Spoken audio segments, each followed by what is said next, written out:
दोस्तों स्वागत है आप सभी का एम से विद सुनील में। दोस्तों आज मैं आप लोग को सिखाऊंगा कि गुणनखंड कैसे निकाला जाता है।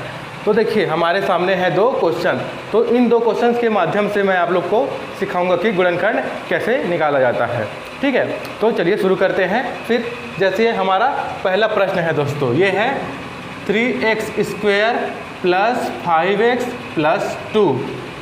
ठीक है, तो सबसे पहले हमको करना क्या है, देखिए हमको जो पहले संख्या है और जो लास्ट में संख्या है उनका हमको गुणा करना है दोस्तों। जैसे क्या है, पहली संख्या 3 है और लास्ट में क्या है 2 है, तो हमको सबसे पहले उसका क्या करना है, गुणा करना है दोस्तों। तो 3 × 2 कितना हो जाएगा, 6 हो जाएगा। ठीक है, 3 और 2 का गुणा हो गया 6। ठीक है, पहले हमने काम कर लिया। उसके बाद करना क्या है, देखिए बीच में क्या दिख रहा है हमको, अब बीच में हमको दिख रहा है दोस्तों 5। ठीक है, 5x हमको बीच में 5 दिख रहा है, तो हमको 5 को दो ऐसी संख्याओं में तोड़ना है कि उन दो संख्याओं का गुणा करने पर 6 आना चाहिए। ठीक है, यहाँ पर वो दो संख्याएं आएंगी, तो हमको 5 को दो ऐसी संख्याओं में तोड़ना है कि उनका गुणा करने पर 6 आना चाहिए और उनका ही योग अथवा अंतर अर्थात जोड़ या घटाव करने पर क्या आना चाहिए दोस्तों, 5 आना चाहिए। ठीक है, मैंने क्या कहा, हमको 5 को ऐसी दो संख्याओं में तोड़ना है कि उनका गुणा करने पर 6 आना चाहिए और उनको जोड़ने या घटाने पर क्या आना चाहिए, तो 5 आना चाहिए दोस्तों। ठीक है, तो देखिए वो कौन सी संख्याएं हैं, तो दोस्तों 3, अगर 3 और 2 को देखें, 3 और 2 को देखें तो क्या होता है, 3 दूने 6 आता है। ठीक है, 3 दूने 6 और 3 और 2 5। ठीक, 3 और 2 5, तो ये दो संख्याएं कौन सी हो रही है दोस्तों, 3 और 2। इनको गुणा करने पर 6 आ रहा है और इनको जोड़ने पर क्या आ रहा है, 5 आ रहा है। हमको यही तो चाहिए था ना। ठीक है, तो चलिए इसको आगे बढ़ाते हैं। जो 3x² है उसको एज इट इज़ लिख दीजिए, वो जैसा है वैसा ही लिख दीजिए। ठीक है, उसको वैसा ही लिख दीजिए। अब 5x को हमको किन दो संख्याओं में तोड़े हैं, हम 3 और 2 के फॉर्म में तोड़े हैं, तो 5x को हम लिख सकते हैं 3x + 2x। ठीक है, 5x को हम लिख सकते हैं 3x और 2x, क्योंकि हमने 3 और 2 के रूप में इसको तोड़ा है दोस्तों। ठीक है, अगर हम 3x और 2 को जोड़ दें, 3x और 2x को जोड़ने पर क्या आ जाएगा, फिर से 5x आ जाएगा। ठीक, ये हो गया। अब दोस्तों ये जो 2 है +2 है उसको एज इट इज़ लिख दीजिए। ठीक है, अब देखिए ये चरण हमने कंप्लीट कर लिया। ठीक है, अब क्या करेंगे, हम इनमें 2 का जोड़ा बनाएंगे दोस्तों। ठीक है, पहले इन 2 पद का जोड़ा बना लीजिए, फिर इन 2 पद का जोड़ा बना लीजिए। ठीक है, पहले शुरू के 2 पद का जोड़ा बना लीजिए और आखिर के 2 पद का जोड़ा बना लीजिए। ठीक, अब देखिए पहले पद में देखते हैं। ठीक है, तो हमें इसमें ऐसी संख्याएं या ऐसी राशियां देखनी हैं जो दोनों में उपस्थित हो दोस्तों, जो दोनों में उपस्थित हो, दोनों में कॉमन हो, दोनों में कॉमन हो। तो देखिए x इसमें है, x इसमें भी है, 3 इसमें है, 3 इसमें भी है, अर्थात 3x जो है दोस्तों दोनों पद में उपस्थित है। तो जो पद या जो संख्या इन दोनों पदों में उपस्थित है उसको हम बाहर निकाल लेते हैं, उसको कॉमन निकाल लेते हैं, क्योंकि वो दोनों में कॉमन है। तो 3x इसमें भी है दोस्तों, 3x इसमें भी है, तो 3x को हम बाहर निकाल लेते हैं। तो देखिए 3 बाहर निकल गया, 1x निकल गया। यहाँ पर चूंकि देखिए 2x था तो बचेगा क्या, 1x बचेगा, केवल x बचेगा दोस्तों, केवल 1x बचेगा। क्यों, क्योंकि 3 भी बाहर निकल गया और 1x भी बाहर निकल गया, तो कितना बचेगा, केवल 1x बचेगा। ठीक है, अब यहाँ पर धन का चिन्ह है तो धन का चिन्ह लगा दीजिए। ठीक है, अब देखिए ये 3x तो बाहर निकल गया, ये 3x तो बाहर निकल गया, तो क्या बचेगा, बचेगा 1 दोस्तों, 1 बचेगा। ठीक है, क्योंकि देखिए अभी 3x का अगर 1 से गुणा करेंगे तो 3x² ही आएगा, धन अगर 3x का गुणा 1 से करेंगे तो 3x ये आ जाएगा। ठीक है, तो इसको सॉल्व करने पर पुनः यह प्राप्त हो जाएगा। ठीक है, तो इसमें से हम कॉमन निकाले हैं 3x, तो बचा हमारे पास x + 1। ठीक है दोस्तों, अब देखिए अब इधर आते हैं हम, पहले जो धन का चिन्ह है ये वाला लगा दीजिए। ठीक है। अब देखिए इन दोनों पदों में कौन सा ऐसी संख्या या राशि है जो कॉमन है, दोनों पदों में उपस्थित है। तो देखिए x जो है केवल इसमें है, इसमें नहीं है, तो x को हम कॉमन नहीं ले सकते, ठीक है। अब देखिए 2 इसमें है, 2 इसमें भी है, तो 2 को हम कॉमन ले सकते हैं दोस्तों, ठीक है। तो 2 को अगर हम कॉमन ले लें तो अंदर क्या बचेगा, देखिए 2 को बाहर निकालेंगे तो यहाँ पर क्या बचेगा, x बचेगा, यहाँ पर धन का चिन्ह है तो धन का चिन्ह लगा दीजिए। अब इधर देखिए हमने इस 2 को बाहर निकाल लिया तो यहाँ पर क्या बचेगा दोस्तों, 1 बचेगा, ठीक है, 1 बचेगा। अगर हम इसका फिर से गुणा करेंगे तो 2x हो जाएगा और 2 एकम 2 हो जाएगा, वही जो पुराना पद है वही फॉर्म हमारा वापस मिल जाएगा, ठीक है। तो हमने 2x + 2 में से 2 कॉमन निकाला तो हमारे पास बचा x + 1, ठीक है दोस्तों। अब ये चरण भी हमारा कंप्लीट हो गया, ठीक है। अब देखिए इस 2 पद हमारे पास फिर से आ गए, एक पहला ये पद है, दूसरा ये पद है दोस्तों, ठीक है। ये जो धन है इन 2 पदों का निर्माण कर रहा है। अब देखिए इन 2 पदों में कुछ कॉमन है क्या, तो बिल्कुल है। देखिए x + 1 इधर है ब्रैकेट में, x + 1 इधर है ब्रैकेट में, तो वो दोनों कॉमन हो गए दोस्तों। तो उसको भी हम अब क्या करेंगे, बाहर निकाल लेंगे। तो x + 1 को हमने बाहर निकाल लिया तो बचेगा क्या, देखिए इस पद से x + 1 को बाहर निकाल लिए तो बचा कितना, 3x लिख दीजिए।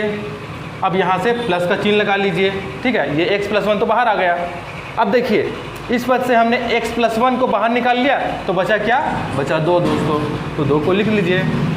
तो ये हमारा फाइनल आंसर आ गया दोस्तों, यही है हमारा गुणनखंड, जो 3x² + 5x + 2x का जो गुणनखंड है यही लास्ट में हमें मिल गया दोस्तों।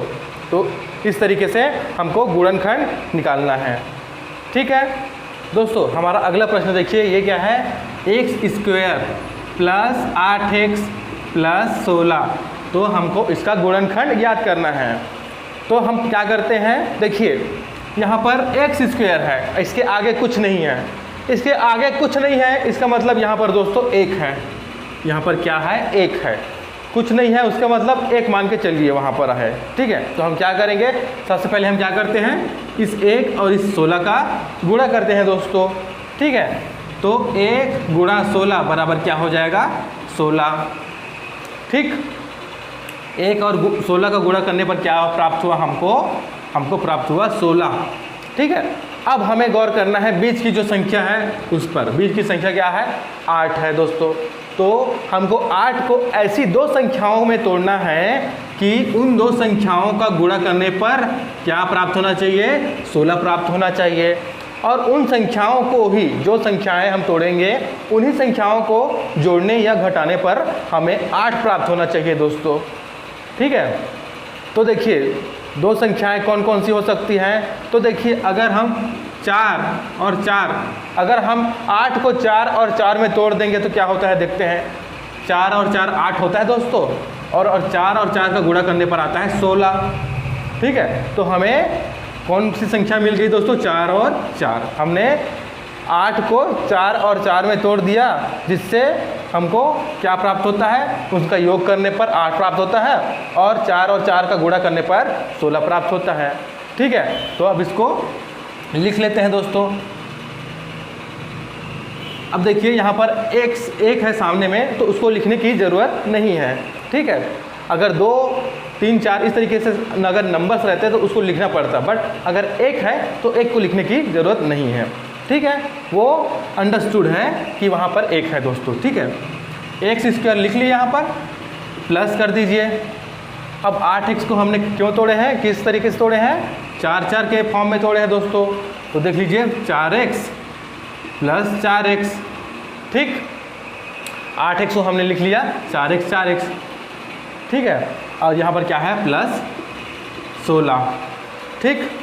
यहाँ पर आ गया दोस्तों +16 या 16, ठीक है, ये 16। अब हम क्या करेंगे, इस तरीके से जोड़ा बना लेंगे, पहले 2 पदों का और अंतिम 2 पदों का जोड़ा बना लीजिए, ठीक है। अब पहले जोड़े को देखिए, इसमें देखिए कुछ कॉमन है क्या, ऐसी कोई संख्या या राशि है क्या जो इसमें भी हो और इसमें भी हो। तो है बिल्कुल दोस्तों, देखिए एक्स है इसमें, एक्स इसमें भी है, इसमें 2 एक्स है, इसमें 1 एक्स है। ठीक है, इसके अलावा और कुछ है क्या? तो नहीं है दोस्तों, इसके अलावा और कुछ नहीं दिख रहा है। तो जो दोनों तरफ है उसको बाहर निकाल लीजिए, उसको कॉमन ले लीजिए क्योंकि वो दोनों में है। तो एक्स को बाहर निकाल लीजिए, तो इसमें से 1 एक्स हमने बाहर निकाल लिया, तो क्या बचा? 1 एक्स बचेगा दोस्तों, एक्स बचेगा और प्लस का चिन्ह लगा दीजिए। अब देखिए इधर इसमें से हमने x बाहर निकाल लिया है, तो यहाँ क्या बचेगा? यहाँ 4 बचेगा दोस्तों। ठीक है, अब ये हो गया, इधर का काम हो गया। अब यहाँ पर धन का चिन्ह है तो यहाँ धन का चिन्ह लगा लीजिए। ठीक है, अब देखिए इसमें से कुछ कॉमन निकलता है क्या? देखिए x इसमें है बट x इसमें नहीं है, तो हम x को कॉमन नहीं ले सकते। देखिए इसमें 4 है और इसमें भी जो 16 है दोस्तों वो 4 का गुणज है, 4 का गुणज है। अर्थात अगर 4 का गुणा करेंगे तो आगे चल के 16 आएगा दोस्तों। 4 चौके 16 आता है ना, अर्थात 16 जो है वो 4 गुणा 4 के फॉर्म में है दोस्तों। अर्थात इसमें भी 4 उपस्थित है ना, तो हम इसमें से 4 कॉमन ले लेते हैं। तो देखिए 4 इसमें से कॉमन लिए तो इसमें केवल x बचेगा क्योंकि ये 4 ले लिए। अब धन का चिन्ह है तो धन का चिन्ह लगा दीजिए। ठीक है, अब इसमें से हमने 16 में से 4 बाहर निकाल लिया। 16 को हमने लिखा था 4 गुणा 4, तो 1 4 हमने बाहर निकाल लिया, तो बचा क्या? 1 4 बचा दोस्तों।